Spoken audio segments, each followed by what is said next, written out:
I was sitting quietly in my kitchen when my son walked in, smiling polite with a thick folder full of legal papers.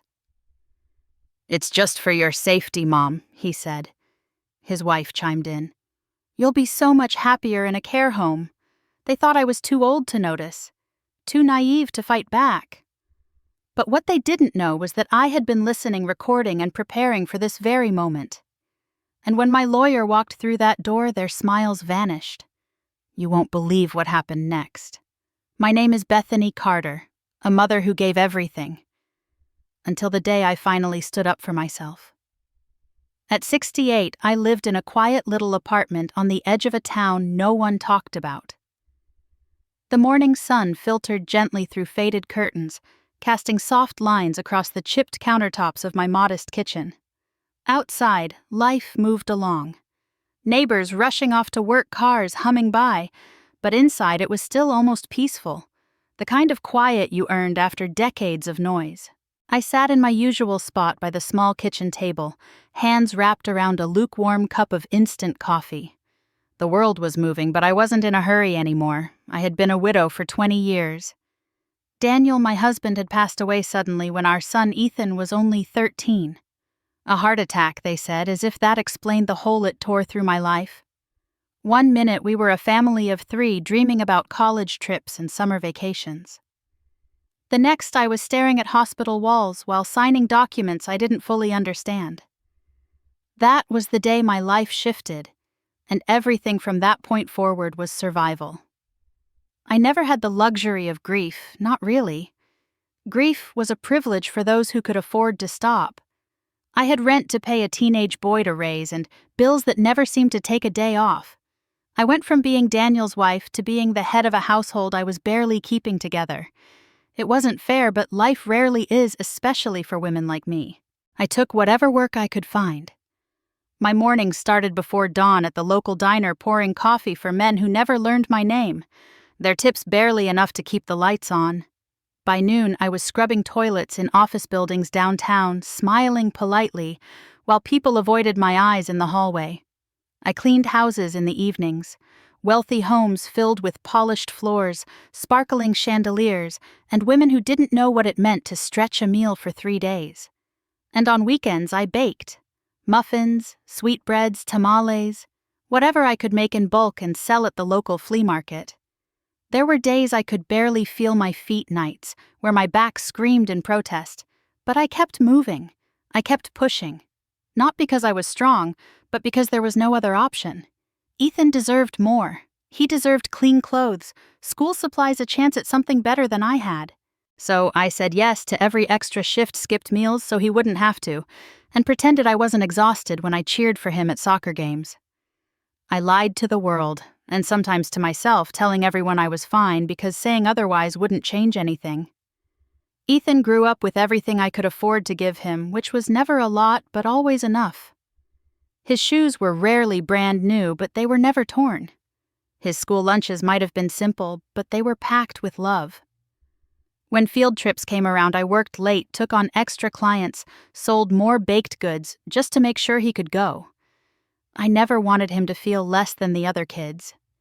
And if I had to sacrifice my own comfort to make that happen, so be it. That was my role. Mother, provider, invisible backbone holding up a child's world. Looking back, I don't remember when I stopped living for myself. Maybe it happened the day Daniel died, or maybe it was a slow erosion, little pieces of me chiseled away by years of obligation. I forgot what it meant to have hobbies, to dream, to want anything beyond making it to the next paycheck. My life became a routine work, cook, clean, sleep, repeat. There was no time for spa days, no vacations, no dinners out. Every dollar had a destination, and every day was about getting through it without falling apart. And yet somehow I did it. I raised Ethan. I kept a roof over our heads. I kept him fed, clothed, educated. I saw him through high school, watched him walk across that stage in a cap and gown, while my own shoes were splitting at the seams. I thought in those moments that it was all worth it. That maybe, just maybe, the struggle would be behind me once he made it on his own. Now, 20 years later, I sat in my small kitchen surrounded by worn but clean furniture, a modest apartment that smelled faintly of cinnamon and old wood. The kettle whistled softly on the stove. The clock ticked its steady rhythm, and my joints ached from years of hard work. But in that quiet morning light, I felt something I hadn't allowed myself to feel in a long time. Pride. I had done what needed to be done. I had been everything for someone who needed me. I had survived heartbreak, poverty, exhaustion, and loneliness. And through it all, I had remained standing. Maybe my bank account wasn't impressive. Maybe my walls were thin and my belongings secondhand. But I had never let Ethan go without. I had given him everything. I looked around the kitchen, the place where countless meals had been prepared, where sacrifices were made silently, where hope lived quietly in the aroma of tamales and fresh bread. I brushed a hand along the faded laminate countertop, the edges softened from years of use. This wasn't the life I had once imagined, but it was the life I had built, brick by brick, hour by hour. And for a brief moment, I allowed myself to sit back, take a deep breath, and acknowledge that I had done my duty. I had been a good mother. I had been resilient, determined, and selfless. My time wasn't over, but the heaviest chapters, at least I hoped, had been written. The clock chimed softly, breaking the stillness, and I took a sip of my lukewarm coffee, letting the bitterness settle on my tongue. The world outside moved forward faster than I could keep up with sometimes, but inside this small apartment there was a peace I hadn't felt in years. I thought to myself, maybe, just maybe, it was finally time to think about what life could look like if I started living for me. It was 5 years ago, just before Christmas, when I found myself standing outside my son's front door balancing a tray of fresh cinnamon rolls and sweet tamales I had spent the whole morning preparing. I still remember how my fingers trembled slightly, not from the cold, but from a quiet, persistent hope. The hope that despite the distance, despite the missed phone calls, a homemade meal could still bridge the gap between us. I had wrapped the pastries carefully in festive paper, tied it with a little green ribbon I'd saved from a grocery store gift wrap sale. It wasn't much, but it was made with love, the only thing I had always known how to give unconditionally. Ethan lived in a newly built condo complex on the other side of town. It was the kind of place with gleaming glass doors, modern balconies, and curated lawns with little fountains that served no purpose but to look expensive. The neighborhood was foreign to me. Quiet in a sterile way, no children playing outside, no neighbors greeting each other by name. It smelled like new furniture and ambition. It was a far cry from my apartment where you could hear the neighbor's TV through the walls and smell tamales cooking from 3 doors down. I knocked on the door, adjusting my scarf, trying to calm the nerves swirling in my chest. Madison answered, her perfect blonde hair swept back in a tight ponytail, makeup flawless as always, not a single thing out of place. She smiled, though it didn't quite reach her eyes, and stepped aside without much ceremony. "Hi, Mom," she said briskly, glancing down at the tray I was holding. I stepped in hesitantly, looking around at the polished floors, the minimalist decor, the spotless kitchen with granite counters. Ethan was lounging by the island, scrolling on his phone, barely acknowledging my entrance. "I thought I'd bring some treats," I said quietly, placing the tray down on the counter, hoping for a moment of warmth, a flicker of appreciation. Madison peered over the tray, lifting a corner of the foil, inspecting the contents, like they were something she might regret touching. "Oh," she said, her nose wrinkling ever so slightly, "you really shouldn't have gone through the trouble. We're actually trying to cut back on fried foods this week. Something lighter, you know. Detoxing before the holiday meals." Her tone wasn't cruel, but it was dismissive, and it landed like a slap across my heart. I turned to Ethan, silently pleading for a little kindness. He finally looked up, grinning as he grabbed one of the tamales and took a quick bite. For a second, I thought maybe it would change. Maybe I'd see the little boy who used to call my cooking the best in the world. But instead, Ethan chuckled under his breath, shaking his head as if I were some clueless relic from a different time. "Mom," he smirked, "this tastes like rent food." I blinked. "Rent food?" I asked, my voice hesitant, confused. "Yeah, you know." Ethan shrugged. The stuff people on a budget make. Poor people food. Madison laughed, not loudly, but in that condescending, uncomfortable way, sipping her kale smoothie from a glass mason jar that probably cost more than my entire week's groceries. The two of them carried on unaware, or maybe uncaring, of the way my shoulders had stiffened, the way my chest tightened painfully. I stood there for a moment, feeling invisible in a house I had never been invited to before. The space felt sterile cold, like my presence was an afterthought at best. I glanced around at the shiny appliances, the massive flat-screen TV mounted on the wall, the sleek light fixtures. Everything was new, modern, untouched by hardship. Ethan was quick to brag as usual. Madison and I just closed on this place last month. Great deal, good neighborhood. You should have seen the old apartment we had before this. Cramped, outdated. This is real living. I nodded, forcing a smile I didn't feel, feeling smaller by the second. I mean, you wouldn't believe how easy it was with the right connections, he continued, puffing up with pride. Real estate isn't that hard if you're smart about it. One day we'll get something even bigger, Madison chimed in. We've been talking about investing in a rental property, too. You know, real passive income streams. Ethan snickered. Maybe you should have jumped into real estate earlier, Mom. You'd have a house by now instead of... Well, you know.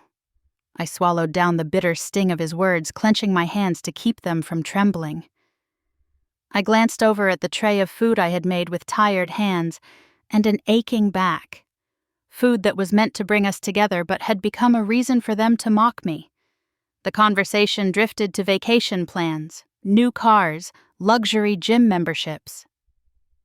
I stood there, my feet planted in a kitchen that was never meant to welcome me, realizing for the first time that I had spent my life giving everything to someone who saw me as little more than a charity case.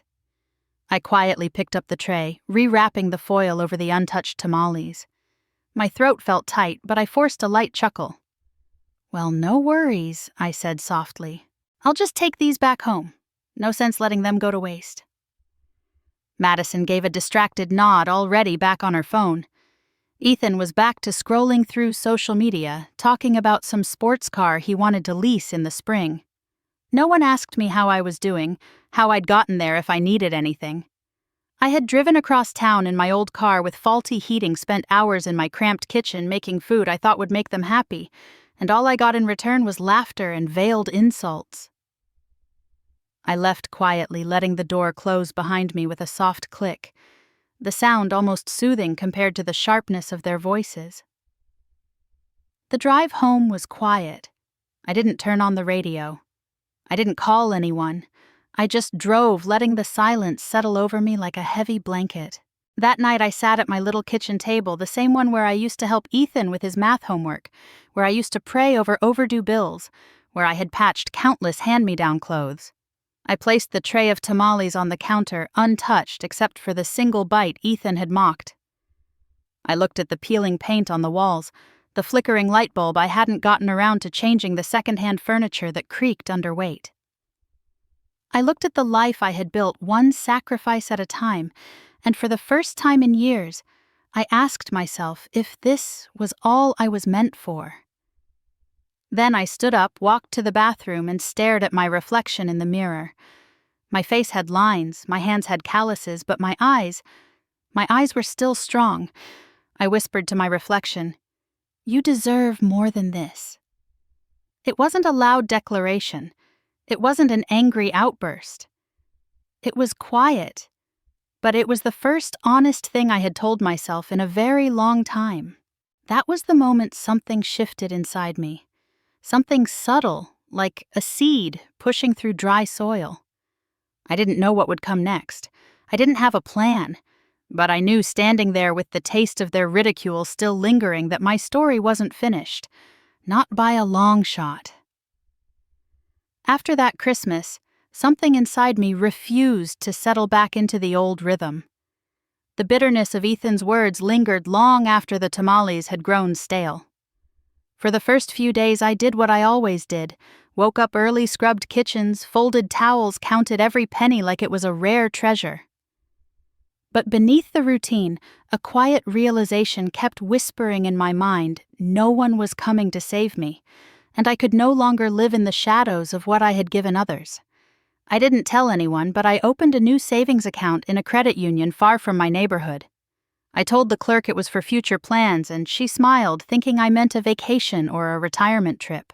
But I knew it was more than that. It was the first brick in the foundation of a life I was finally building for myself. I set up the account with no linked card, no automatic transfers, no way for anyone to casually ask to borrow just a little and expect me to give in. This account was mine, and I intended to protect it. Within a week, I started saying no to extra expenses I used to feel obligated to make. I didn't pay for Ethan's internet upgrade, nor did I chip in for Madison's holiday decorations drive at her office. I cut back on little indulgences, swapped my once-a-month takeout dinners for home-cooked lentil soups and simple sandwiches. Every dollar I didn't spend became part of the quiet rebellion growing inside me. Soon after, I picked up an additional job through a home care agency caring for an elderly gentleman named Mr. Caldwell. He was in his late 80s, a quiet man with a sharp memory and a collection of old vinyl records.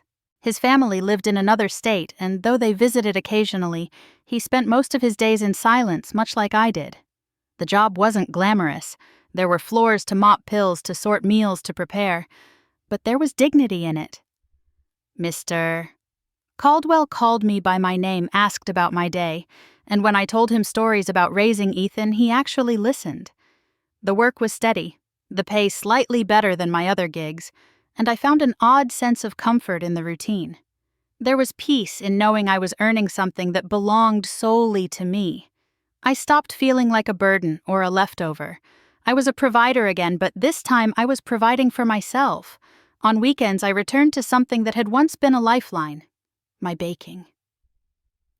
I rented a small booth at the local flea market rising before dawn to prepare trays of tamales, sweet bread, and cinnamon rolls.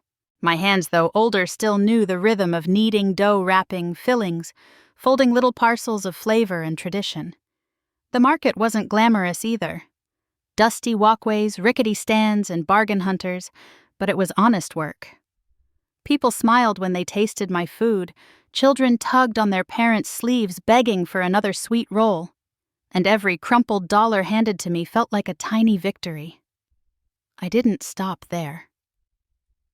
Around the neighborhood, I picked up odd jobs: walking dogs, pulling weeds, cleaning garages for folks who couldn't bend the way they used to. I didn't see it as lowering myself. I saw it as reclaiming the years I had lost, believing I couldn't have more. Every task was another step toward my own security, another piece of a future I was quietly crafting while the world overlooked me. No more free favors for those who laughed behind my back. No more loaning money to family members who only remembered me when they were short on rent. No more apologizing for not being enough. My time, my energy, and most importantly, my money were now being invested where they belonged, in my own well-being. It wasn't easy. There were days when my knees ached so much I had to ice them before bed. Days when my back felt like it would snap in half from scrubbing too hard. There were lonely evenings when the silence of my small apartment pressed in on me, reminding me that I had no one to share dinner with. But every hardship was softened by the quiet knowledge that I was moving forward inch by inch, dollar by dollar, every week after paying for my essentials: rent, gas, groceries. I would take what remained and split it. A few small bills went into a jar in my kitchen for immediate needs, and the rest was converted into crisp flat 20s and 50s that I placed carefully into a plain envelope. That envelope was slid into a small safe I had purchased secondhand from a neighbor, which I hid beneath a loose floorboard in my bedroom closet.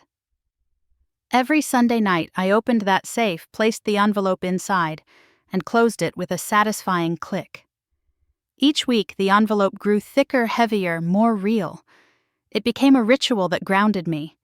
No matter how difficult the week had been, no matter how sore or tired I felt, I ended every Sunday with a simple, empowering routine. I counted my progress with my own hands, knowing it was mine and mine alone. By the end of the first year, the envelope had grown into a collection of envelopes. The safe was no longer light when I lifted it. For the first time in my life, I didn't measure my worth by the opinions of others, but by the quiet security I was building piece by piece. I never spoke about it to Ethan. I never mentioned it to Madison, who still called now and then to ask if I could help out with one thing or another. I smiled, nodded, and declined with polite but firm excuses. There was a new version of me being born in that little apartment, one who didn't owe anyone explanations, who didn't need to justify her existence, who didn't have to beg for respect. At night before falling asleep, I would sometimes place my hand over the floorboard, feeling the weight of the safe beneath it, and whisper softly to myself, "One day, they'll see. One day you'll live for you."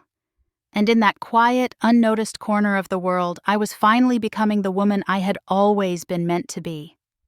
Not someone's caretaker, not someone's financial backup, but a woman who owned herself. A woman who was no longer defined by what she lacked, but by the quiet empire she was building in secret.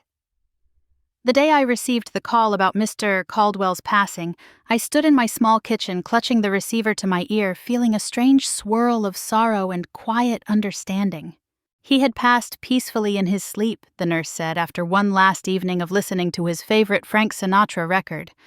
There was no shock, no sudden heartbreak, just a gentle finality that comes after caring for someone who had been ready to rest. I mourned him in my own quiet way, remembering the small routines we had shared, the simple conversations that had made my days feel purposeful. A week later, I was called to the lawyer's office to settle final arrangements. I expected a simple thank you, maybe a card from his distant relatives, and then I would close that chapter of my life and move on. But when the lawyer, a polite young man in a gray suit, slid a check across the table with Mr. Caldwell's signature at the bottom, my hands shook. $50,000. My breath caught in my throat. I blinked, convinced I had misunderstood. The lawyer explained that Mr. Caldwell had set aside the money as a gratitude gift, a final act of kindness for the care I had provided in his last years. I sat there stunned, unable to speak for a long moment. I thought of the countless nights I had prepared his meals, the afternoons, reading to him, the way I'd fussed over making sure his favorite shirts were always clean and pressed. He had noticed. He had valued me enough to leave behind something more tangible than kind words. Walking back to my apartment that evening, the world seemed softer, quieter, more forgiving. My worn-out shoes pressed into the pavement as I walked, but I felt lighter, like something in me had shifted. I wasn't used to receiving. I had spent a lifetime giving, sacrificing, doing without. Now, for the first time, life had quietly handed me something back. I didn't rush to spend it. I didn't rush to tell anyone. That money wasn't for celebrating. It was for reclaiming. That evening I went home, sat at my kitchen table, and pulled out my little notebook where I'd tracked every penny of my secret savings. It was a simple spiral-bound notebook with numbers scribbled in the margins, but it told a story of survival, of every skipped luxury, every extra hour of work. The numbers had been slowly climbing over the years, month by month, small amounts stacking into something meaningful. $250,000. I added Mr. Caldwell's gift at the bottom of the page. The final number stared back at me, round and complete. 300,000. I whispered the amount under my breath like a prayer. It wasn't just money. It was freedom. It was proof that I had done more than survive. I had built something lasting, something no one could take from me. I made no grand announcements. There were no shopping sprees, no vacations, no expensive indulgences. I repaired the leaking faucet in my kitchen, replaced the threadbare curtains with soft linen ones I found on discount. I finally bought a new mattress after years of backaches from the lumpy old one. I hired a handyman to patch the peeling paint in my living room and fix the broken cabinet doors that had annoyed me for years. Small things, necessary things, quiet improvements that made my home feel like a sanctuary rather than just a place I laid my head. I kept my routine simple. I still baked on weekends, still greeted my neighbors in the hallway, still woke up early to enjoy the quiet before the world stirred. But inside, everything felt different. The weight that had pressed against my ribs for decades, the constant anxiety over bills, over food, over the next emergency, had finally lifted. There was a strange sense of peace that came with knowing I didn't have to answer to anyone anymore. No one could dangle money over my head. No one could make me feel less than because I didn't have shiny things to show off.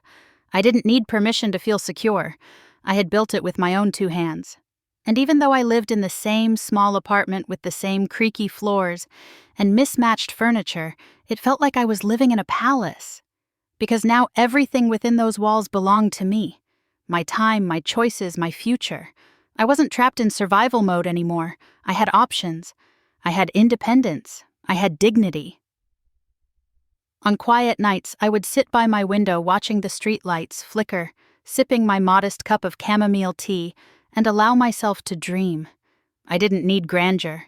I didn't crave extravagance. I craved peace, simplicity, and control over my life. And I finally had it. Every Sunday evening, like clockwork, I followed my ritual. I would unlock the safe beneath the loose floorboard, lift the lid, and run my fingers over the crisp bills neatly stacked inside their envelopes. There was something sacred in that act, a reassurance that I wasn't powerless, that the sacrifices I had made weren't in vain. Some nights, I would pull out the notebook, trace the numbers with my fingertips, and remember every hard-earned dollar. Each number carried a memory: the extra night shifts, the blisters from cleaning floors, the early mornings at the flea market, the kind words of Mr. Caldwell, the times I said no to things that didn't serve me. It was a testament to my quiet strength, and every time I touched that money I smiled, not with greed, not with pride, but with quiet satisfaction. It was mine, built from the ashes of hardship, pieced together from the fragments of a life spent giving everything away. Now I finally had something left for me. The world outside kept moving, bustling, loud and hurried. But in my small apartment there was calm. There was enough. There was safety. And as I gently closed the safe, locking away the result of years of perseverance, I felt the first genuine smile stretch across my face in a long, long time. For the first time, I no longer worried about the next bill, the next breakdown, the next emergency. For the first time, I slept with a light heart, knowing that I had carved out a life of quiet security. I was free, not because someone had saved me, but because I had saved myself, and that I realized was the sweetest victory of all. It had been more than 2 years since I'd seen either of them in person. 2 long, quiet years filled with nothing more than the occasional hollow text, or a forwarded meme from Ethan followed by months of silence. I didn't mind. I had gotten used to the solitude.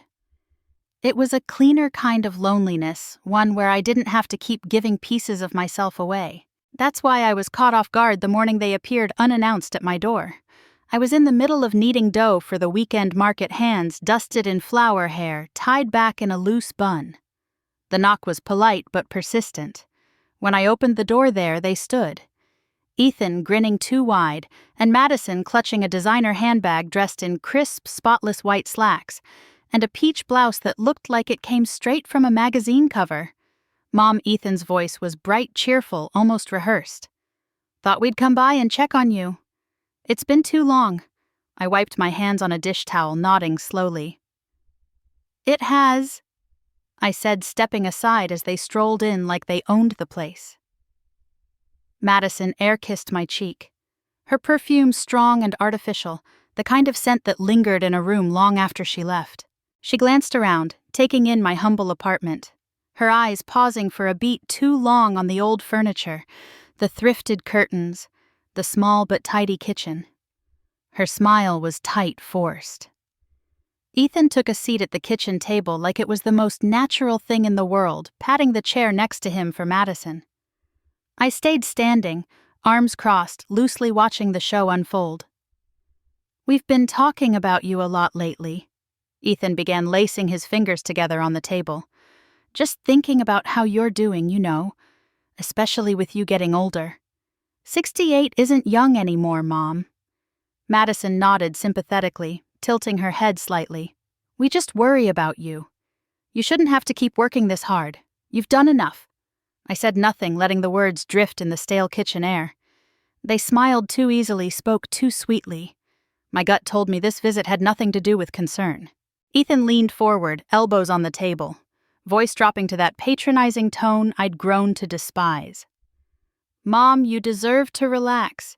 We've been researching some really great senior living communities. They've got everything. On-site nurses, group activities, even spa services." Madison jumped in, scrolling through her phone, already prepared. "There's this beautiful place just 20 minutes away. You wouldn't have to worry about cooking or cleaning anymore. It's like a resort. You could really enjoy your golden years." I stared at them quietly, letting the words settle like dust around me. Resort spa services, group activities. None of it sounded like care, all of it sounded like control. They kept talking, voices flowing effortlessly as if they'd rehearsed the pitch on the drive over. Ethan, attempting casual conversation, mentioned banking. "I was at the credit union the other day," he said, reaching for one of the cookies I had set out. "Had to fix a card issue, and funny thing, they mentioned your name popped up when I was checking my accounts. Something about being on the same system since you set up your joint account when I was in college." My stomach nodded. "I asked a few questions, just checking on things," he added offhandedly. "Didn't realize you had quite a bit set aside. You've been saving really well, Mom." It wasn't a compliment. It was a warning bell. I kept my face neutral even though my chest tightened. They knew. Somehow, through whatever technical loophole or sly conversation, Ethan had seen more than he should have. My quiet little fortress wasn't invisible anymore. Madison's smile widened, falsely sweet. "We were just thinking. Maybe it's time to streamline things. Make sure everything is properly managed, so you don't get overwhelmed. You've worked hard, you've saved well, and it's important that it's handled responsibly." She rested a manicured hand on my kitchen table, her rings glinting under the yellow light. "It would be safer if we handled it, really. We could make sure the bills get paid, your expenses are covered, and you won't have to worry about remembering things like insurance or taxes." Ethan nodded enthusiastically. "Exactly. You wouldn't have to stress about it. We'd take care of everything. You can just enjoy yourself." Every word was dressed in fake concern, but underneath it was a current of entitlement so thick it almost choked me. They didn't see me as a person. They saw me as an account balance, as a future inheritance, as an inconvenience they wanted to pack away in a polished little box so they could access my savings without resistance. I could see the script unfolding right in front of me. Move Mom into a facility, sell off her belongings, access the accounts to cover her care, and eventually drain every last dollar before I even had a chance to breathe easy. My fingers curled slightly at my sides, but I said nothing. I didn't argue. I didn't accuse. I didn't shout. I simply listened. I watched their smiles, their forced kindness, their eagerness disguised as compassion. I watched the way Madison's eyes drifted greedily around my modest apartment, as though she was mentally cataloging what little I had. I listened to Ethan's rehearsed tone, his shallow reassurances, his smug confidence that his mother would fold like she always had. But I wasn't the woman they remembered. I had changed, so I stayed quiet. I let them keep talking, let them believe their performance was working, let them think I was nodding along because I was grateful or impressed. But inside, something cold and clear was taking root. I saw them for who they really were. Grown adults who had never wondered how I survived, who had never cared to ask what I needed, who had never lifted a finger to help me but now salivated over the fruit of my labor. I wasn't going to let them take what I had bled to build. The conversation dragged on, filled with fake warmth and empty promises. I answered with polite smiles, murmured acknowledgments, nodded at all the right times. But beneath the surface, I was already building walls they wouldn't be able to climb. By the time they stood to leave, Madison air-kissed my cheek again, and Ethan gave me a warm, practiced hug. "We'll talk more about it soon," he said. "Don't worry, Mom, we'll take care of everything." I closed the door softly behind them, pressing my back against the frame. The kitchen was silent again, but it wasn't the peaceful quiet I'd grown used to. It was a silence filled with warning. I walked to the bedroom, knelt by the floorboard, and placed my hand on the safe. They thought I was alone. They thought I was weak. They had no idea who they were dealing with. The next morning, I made a quiet decision. I wasn't going to let myself be cornered. I wasn't going to be another elderly woman bullied into surrendering everything she had worked for. I had no husband to defend me, no daughter to advocate for me, but I had my own 2 hands. And I had my memory. That was enough. I dug through my old address book and found a name I hadn't called in years. Grant Turner. He was the son of my late employer, Mr. Caldwell. I remembered him as a polite young man who used to visit his father every other weekend, always dressed in sharp suits, his handshake firm, his words respectful. Mr. Caldwell had told me proudly that Grant had finished law school and specialized in estate and elder law. I called his office fully expecting to be met by a secretary who would tell me his calendar was booked out for months. Instead, his assistant put me on hold for a few minutes, then came back to say Grant himself would speak with me the following afternoon. When I walked into his office the next day, I felt the weight of my 68 years clinging to me. The walls were lined with shelves of thick legal books and certificates framed in dark wood hung behind a large desk. Grant stood when I entered, his expression softening into something genuine. Mrs. Carter. He said, his voice steady, his handshake warm. It's been a long time. It has, I replied quietly. We sat, and I told him everything. I told him about the unexpected visit, about Ethan's comments, Madison's careful suggestions, and the casual way they spoke about my future like it was a foregone conclusion. I spoke about the accidental discovery Ethan had made at the bank, about their sudden interest in my well-being after years of silence. Grant listened, never interrupting, his pen moving briskly across a yellow legal pad. When I finished, he leaned back slightly, his brows furrowing. What you're describing, he said calmly, is a textbook setup for financial exploitation. I've seen it too many times. Adult children or in-laws targeting a parent's assets under the guise of helping or protecting. You're not imagining this, Mrs. Carter. They were preparing to take everything from you. A lump formed in my throat, but I forced myself to nod. I thought so, I whispered. He continued explaining in clear, precise terms the different forms of elder abuse, not just physical neglect, but manipulation, coercion, even calculated deceit.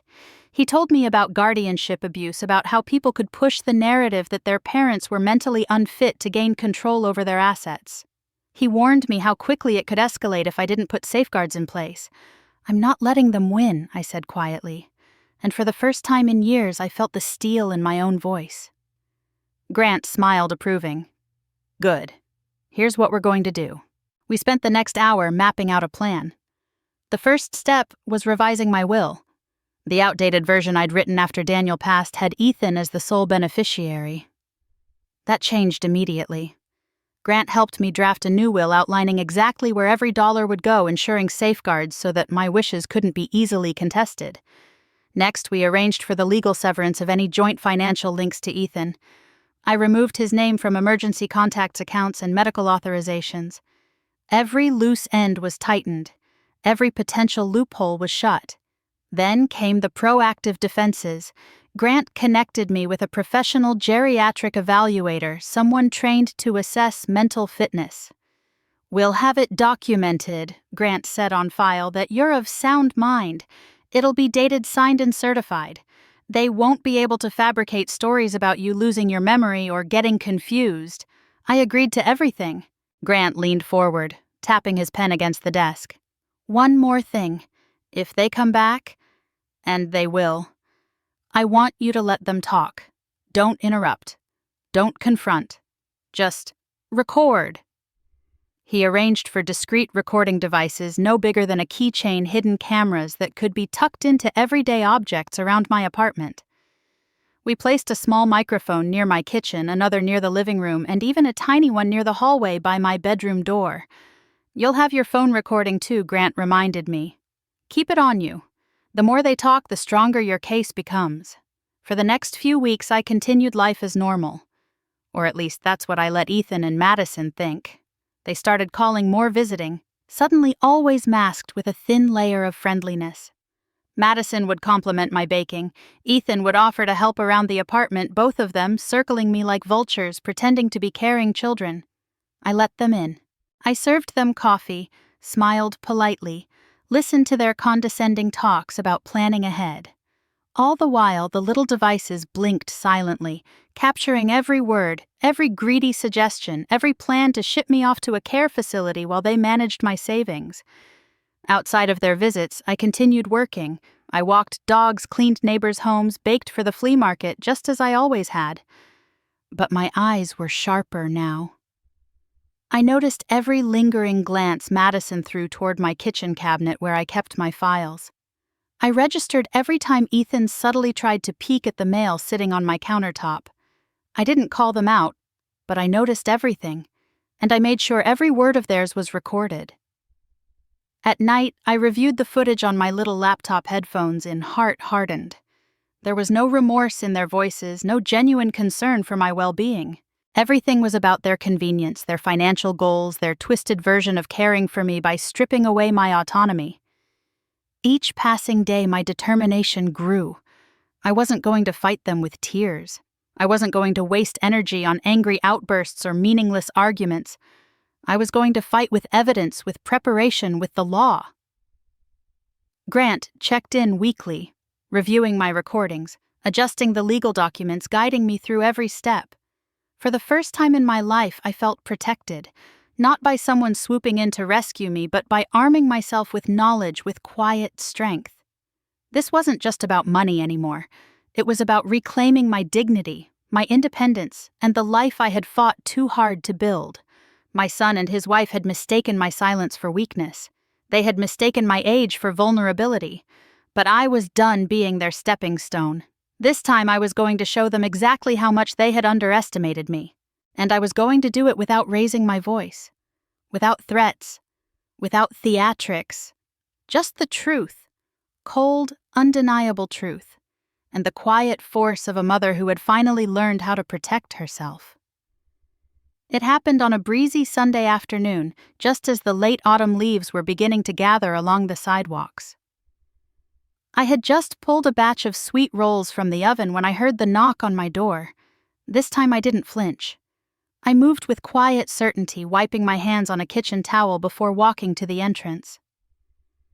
I opened the door to see Ethan and Madison standing there, dressed sharper than usual. Madison wore a soft pastel cardigan paired with expensive-looking slacks, her expression carefully composed. Ethan, in a navy sweater I had never seen before, gave me a smile that didn't quite reach his eyes. Something about the air between us was different, too rehearsed, too polished. "Mom." Ethan greeted smoothly. "We thought we'd stop by, catch up a little." I nodded calmly, stepping aside. "Come in," I said, voice neutral. They moved in like they'd done it 100 times, making themselves comfortable at the kitchen table. Madison placed her designer handbag neatly by her chair, while Ethan laid a thick folder in front of him. My heart didn't race. My hands didn't shake. Everything about this was expected. Madison started first, her tone syrupy sweet. "Bethany, we've been thinking about your future. We just want to make sure you're well taken care of, you know," Ethan chimed in. "It's really about safety. Mom, you've worked hard your whole life. You shouldn't have to worry about bills or errands or paperwork. We've been doing some research and we think it's time to simplify things for you." I stood at the counter pouring them both a cup of tea without saying a word. I could see the excitement flicker in Madison's eyes when she glanced at the folder. They really thought they had won. Ethan flipped open the folder and began laying out the documents. Legal forms, notarized drafts, highlighted sections that made my stomach twist in silent disgust. He smiled like a salesman closing a deal. "This is a power of attorney agreement. Just standard stuff," Ethan said smoothly. "You'd sign here and Madison and I would help handle your finances, ensure everything runs smoothly for you," Madison added quickly. "And here this is a guardianship transfer form. It's just a precaution, of course, so we can make medical decisions on your behalf if memory starts slipping." I sat down across from them, hands folded neatly in my lap, letting their words wash over me. They were trying to build a cage and call it safety. They spoke of love but used it like a weapon. And there's this. Ethan continued pulling out a property transfer agreement if we decide it's better for you to move into a care facility. Later, the apartment could be sold and the proceeds managed properly for you. It's all in your best interest. I took a slow sip of my tea, savoring the calm that settled in my chest. For years, I had been the one scrambling to make ends meet, the one bending backwards to care for a family that barely remembered to call. And now they sat in my kitchen plotting to erase me from my own life. I set my cup down quietly. I see, I said softly. It seems you two have been very thorough. Ethan's grin stretched wider, thinking I was impressed. Absolutely, Mom. We've taken care of everything for you. I reached for my phone, pressing a small icon on the screen, and the room filled with Ethan's own voice, crystal clear, recorded just a few weeks earlier. Yeah, man, she has no clue. Between me and Maddie, we'll have control of the account and that old apartment. Quick sale, no headaches. I mean, why let it sit there, right? The color drained from Ethan's face. Madison's smile faltered, her posture stiffening. I let the recording continue playing their own greed back to them in my small kitchen, letting every word sink into the walls that had once heard my quiet sacrifices. The room was silent except for the cold truth echoing through the speakers. Then came the soft knock at the door. Grant Turner walked in dressed in a dark suit, holding a leather folder under his arm. He greeted me kindly before turning toward Ethan and Madison, his expression turning stern professional. Ethan Carter, Madison Carter. Grant's voice was firm, but controlled. I'm here on behalf of Mrs. Bethany Carter, representing her legal interests. Ethan shifted uncomfortably, trying to recover his composure. Wait, what's going on here? Grant placed the folder on the table, opening it to reveal a neatly prepared packet of legal documents. You are both being served with formal cease and desist orders, along with a pending petition for financial exploitation of a senior citizen. Madison's mouth opened and closed, no words forming. Her perfectly practiced composure was cracking layer by layer. Grant continued unfazed. We have multiple recorded instances of coercive intent attempts to manipulate and documentation of your attempts to seize guardianship under false pretenses. Furthermore, Mrs. Carter's mental competency has been formally evaluated and certified by a licensed geriatric specialist.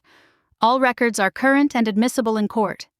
Ethan's hands clenched into fists, his bravado slipping. This is a misunderstanding. I leaned forward, voice steady. No, Ethan. This is clarity.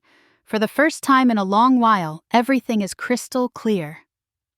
Madison shot to her feet, her chair screeching against the floor. You can't do this. You're confused. You don't know what's good for you, Grant cut in sharply. I recommend you leave now. Any further attempts to contact or harass Mrs. Carter will be documented and added to the case file.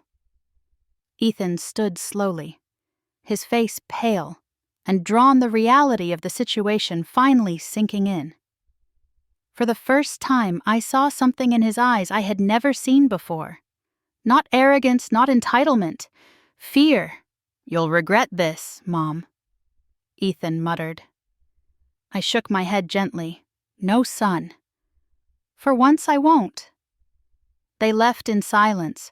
No smiles, no promises, no rehearsed lines. Just empty footsteps fading down the hallway. Grant turned to me with a quiet nod. You did well, Bethany. I nodded back, feeling no triumph, only the lightness of release. I had taken back my life without a single raised voice, without shedding a tear. Just facts, just preparation. Just quiet, dignified resolve. I walked over to the window, looking out into the afternoon sunlight. And for the first time, I no longer felt trapped in my own home. I felt free. The weeks that followed were quiet, but not the suffocating quiet I had known before. This was different. It was the kind of silence that came after a storm. When the clouds had broken, the wind had died down, and all that remained was the stillness of truth settling over everything. The legal process unfolded exactly the way Grant said it would. Methodical, clean, unforgiving. Ethan was summoned to court, and all the recordings, the documents, the certified mental evaluations, every shred of evidence we had carefully collected was laid bare before a judge. There was no drama, no screaming matches, no last-minute denials. Just cold, hard facts that painted a clear picture of a son willing to strip his own mother of everything she had worked for. The judge didn't hesitate.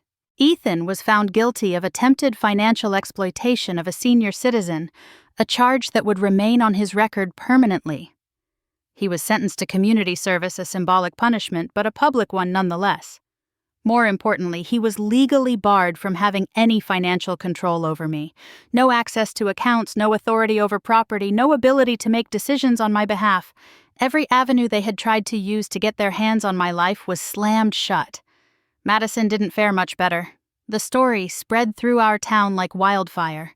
People talk especially in small communities, and when the news reached the office where Madison worked, it wasn't long before polite smiles turned into cold stares, friendly hellos turned into whispers behind her back. Her image, carefully crafted and polished, shattered. It wasn't just a scandal, it was a fall from grace. She tried to hold on, tried to pretend it was all a misunderstanding, but people aren't easily fooled when truth is this obvious. Within a month, she resigned from her position at the marketing firm. Her name tarnished, her reputation broken beyond repair. I didn't revel in it. There was no joy in seeing people unravel, even when they had done so much to hurt me. But there was a quiet sense of justice, a peace in knowing that for once consequences had caught up to those who thought themselves untouchable. One afternoon, a letter arrived. I recognized the handwriting immediately. Messy, uneven, with little hearts dotting the I's. Emma, my granddaughter. Inside was a note written in the innocent sincerity only a child could possess. "Grandma," it read, "I'm sorry about everything. I don't understand why Mommy and Daddy were so upset with you. But I want you to know I love you. Lucas says hi too. We miss you and hope we can see you again." My fingers trembled as I folded the letter back up, pressing it to my chest for a long moment. A few days later, another letter arrived from Lucas, written with crooked lines and backward letters, telling me about his soccer games, his favorite cartoons, and how he missed my cookies. Children have a way of seeing past the mess adults create. They don't understand betrayal. They don't grasp greed, but they feel love, and they remember kindness. I placed both letters in my recipe box, tucked between pages stained with vanilla extract and cinnamon sugar safe among memories of simpler times. I sat at my kitchen table, staring at those little messages, realizing something important. I had no obligation to forgive Ethan or Madison, but I wasn't going to punish my grandchildren for mistakes they had no part in. When Emma and Lucas asked to visit, I agreed with clear conditions. They could come by after school with a neighbor chaperone, short visits filled with cookies and board games, laughter without the weight of their parents' choices pressing down on them. I did not speak badly of Ethan or Madison in front of them. I kept the visits light, focused on making the kids feel safe, loved, and welcome. But when the hour ended, when their little backpacks zipped up and their coats were buttoned, I sent them back to their parents with a polite goodbye and a heart that stayed guarded. Because while I could open my door to innocent children, I refused to open it again to manipulation and greed. Ethan tried calling a few times after the court proceedings, his tone shifting from indignant to apologetic.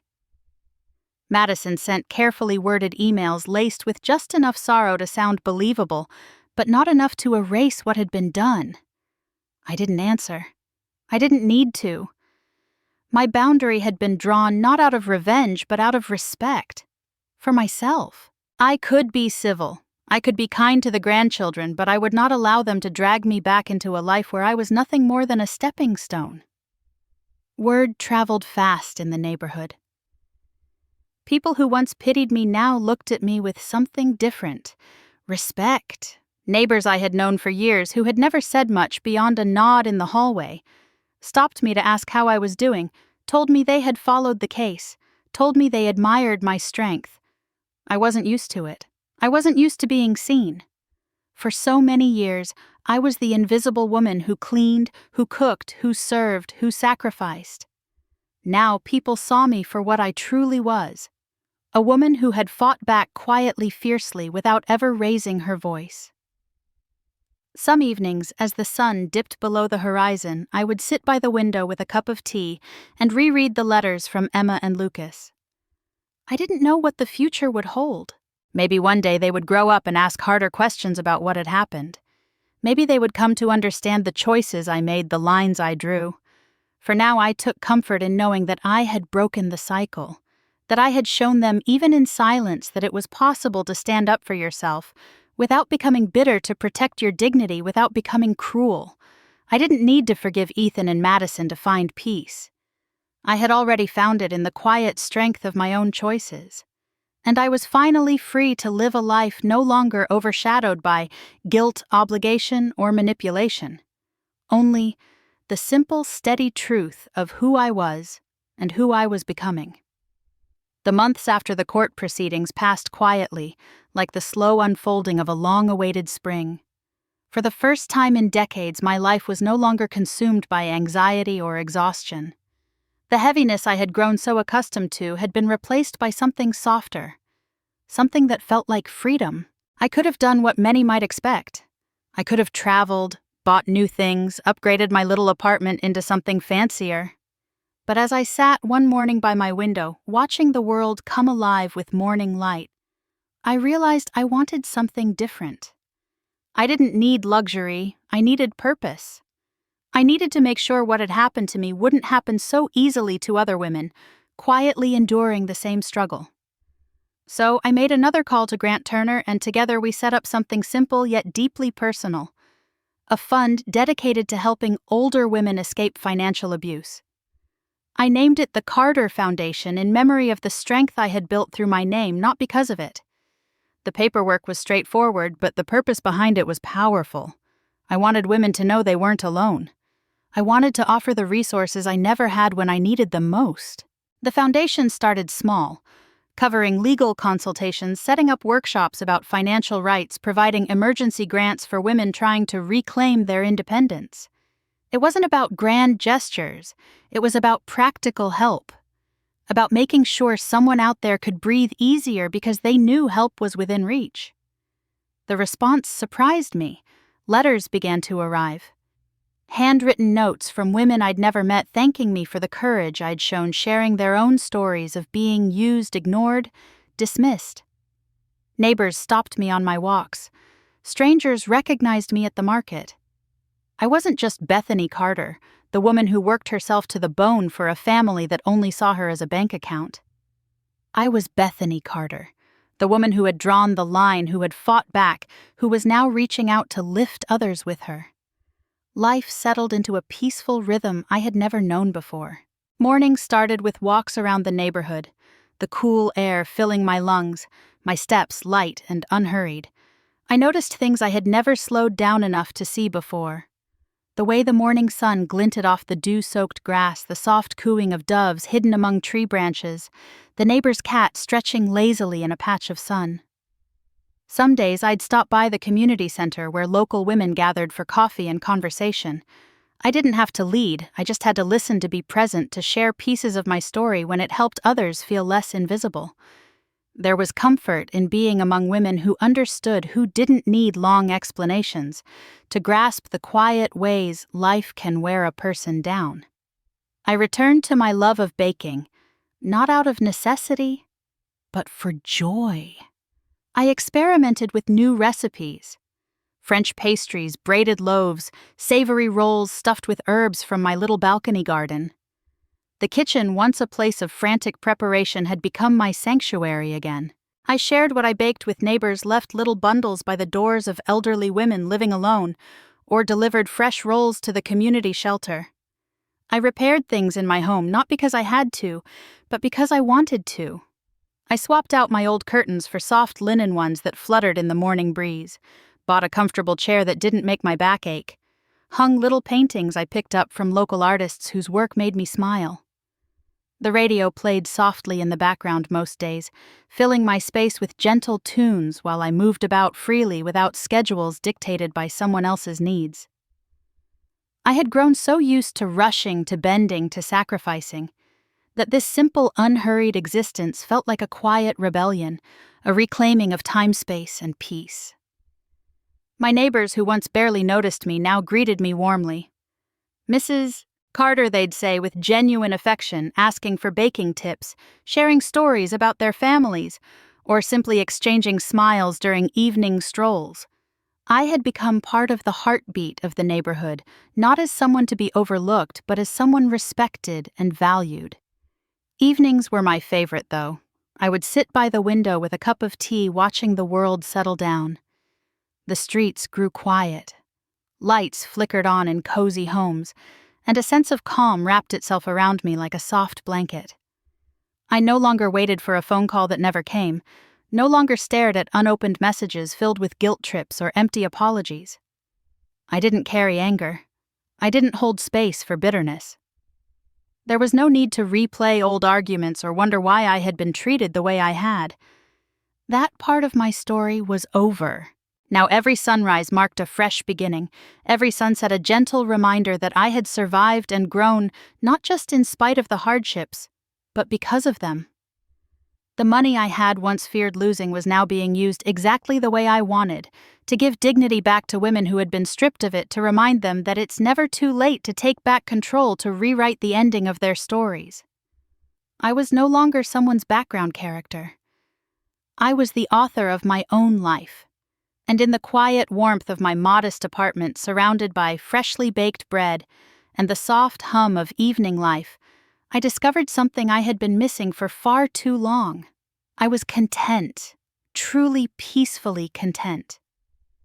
The morning sunlight streamed through the kitchen window, casting soft golden patterns across the old wooden table, where I now sat in quiet contentment. My cup of tea rested beside a stack of letters. Letters from women I'd never met, from towns I'd never visited, each one scrawled with words that carried the same quiet pain I had once felt, and the same rising hope I had come to embrace. I unfolded each letter carefully, reading their stories, their gratitude, their newfound strength. Some spoke of finally saying no, after decades of people-pleasing.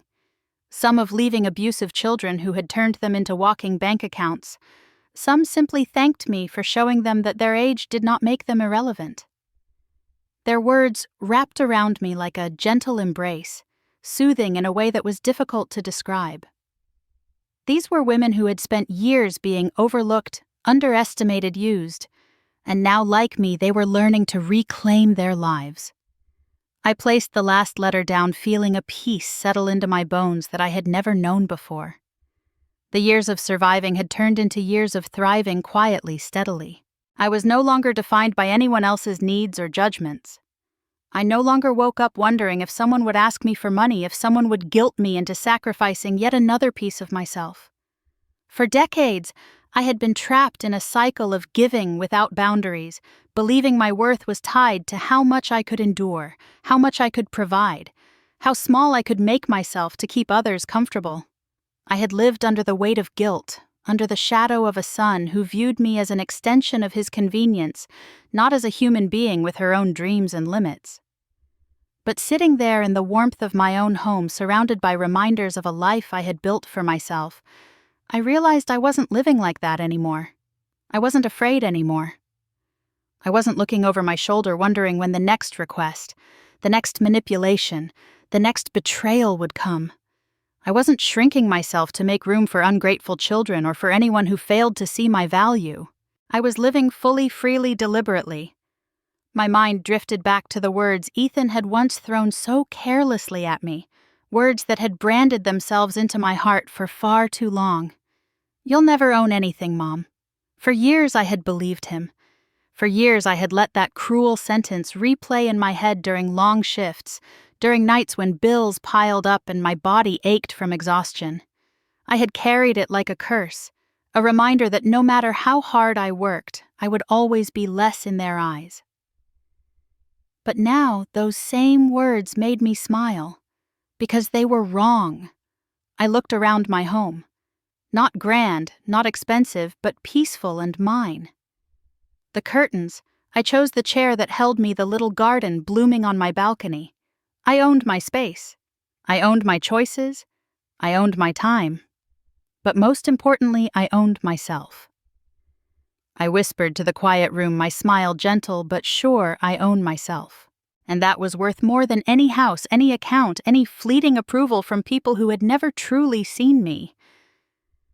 I stood up slowly, feeling the pleasant stiffness in my knees that reminded me I had lived a full life, one filled with both hardships and quiet victories. I walked to the kitchen counter, putting the kettle on, watching the steam curl upward. There was no rush, no schedule pressing down on me. Just a morning to enjoy, a new day to embrace. As the kettle whistled softly, I prepared a simple cup of tea, the aroma of chamomile filling the air, calming, grounding. I stepped out onto my small balcony where the first blooms of the season were starting to open their colors, soft but vibrant. The air smelled fresh. The sun kissed my skin gently, and the world felt kinder in its simplicity. I leaned on the railing, sipping my tea, listening to the quiet hum of life around me. There was no chaos, no manipulation, no lingering pain. Only the steady rhythm of a life finally lived on my own terms. I thought about all the women who had written to me about the lives being quietly transformed because I had dared to choose myself. I thought about Emma and Lucas, about how perhaps one day they would understand the quiet strength it took to protect your own heart, to reclaim your own life. For the first time, my heart wasn't heavy. For the first time, my shoulders weren't burdened with invisible weights. I had broken free from the cage others had tried to build around me, and I had done it not through rage, but through quiet determination, through steady choices, through silent courage. This was my life now. Simple, peaceful mine. As the morning light bathed my small kitchen in warmth, I felt it completely and without doubt. This was freedom. And I had earned every last drop of it. If this story touched something in your heart, if you've ever felt overlooked, unappreciated, or taken for granted by those you love, know that you are not alone. Every quiet sacrifice matters. Every act of strength counts. Have you ever experienced a moment where you realized it was time to choose yourself? What would freedom look like for you? We'd love to hear your story in the comments below. Your voice might be the encouragement another woman needs to hear today. If you found this story meaningful, don't forget to subscribe to our channel and turn on the notification bell so you never miss another story about courage, dignity, and quiet strength. Because every woman deserves to be seen, heard, and celebrated.